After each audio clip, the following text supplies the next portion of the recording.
वृंदावन में एक भक्त भगवान के दर्शन हेतु घर से चला। जब मंदिर के पास वाली गली में पहुंचा तो देखा मंदिर के समीप एक मिठाई की दुकान थी। भक्त ने दुकानदार से कहा, भगवान के लिए प्रसाद में पेड़े दे दीजिए। दुकानदार पेड़े तोल ही रहा था, तभी उसकी नजर सामने खड़े एक बच्चे पर पड़ी। छोटा सा बच्चा चिलचिलाती धूप में नंगे पैर तपती धरती पर खड़ा था, हाथ में फूल मालाएं ली। वो पुकार रहा था, भगवान के लिए फूल ले लो, फूल माला ले लो। हर आते जाते भक्त की दृष्टि उस बच्चे के पैरों पर पड़ी। न चप्पल न जूते। धरती इतनी तप रही थी कि बच्चा कभी एक पैर को ऊपर रखता तो कभी दूसरे को।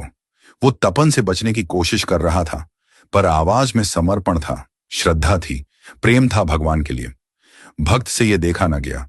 उसने मिठाई वाले से कहा, प्रसाद यहीं रखो, मैं अभी आता हूं।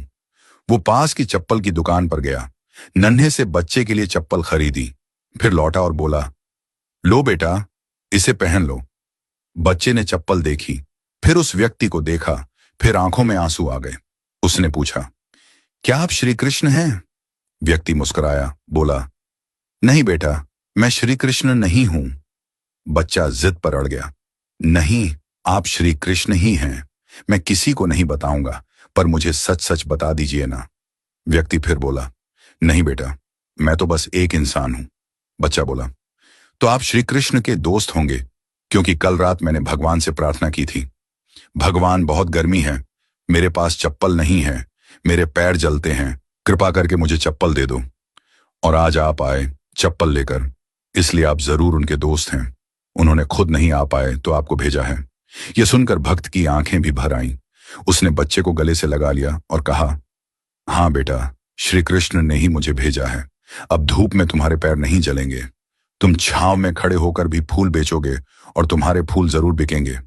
बच्चे ने झुककर उस व्यक्ति के चरण छू लिए और मुस्कुराकर बोला, भगवान कितने दयालु हैं ना, कितने व्यस्त रहते हैं, पर फिर भी अपना कोई दोस्त भेज ही देते हैं। व्यक्ति ने प्रसाद लिया, बच्चे से फूल माला ली और मंदिर जाकर भगवान से कहा, प्रभु धन्यवाद, आज आपने मुझे आपका मित्र बनने का अवसर दिया। दोस्तों, भगवान सबको एक मौका देते हैं उनका मित्र बनने का। यह हम पर निर्भर करता है कि हम उनके इस निमंत्रण को पहचानते हैं या नहीं। हर व्यक्ति, हर जीव भगवान के सामने नतमस्तक होता है, भगवान के सामने अपनी इच्छा रखता है, भगवान को अपने दुख बताता है, अपनी परेशानी बताता है, भगवान के साथ अपने हालात साझा करता है, और भगवान किसी भी जीव के भीतर प्रकट होकर के उस व्यक्ति की मदद करते हैं।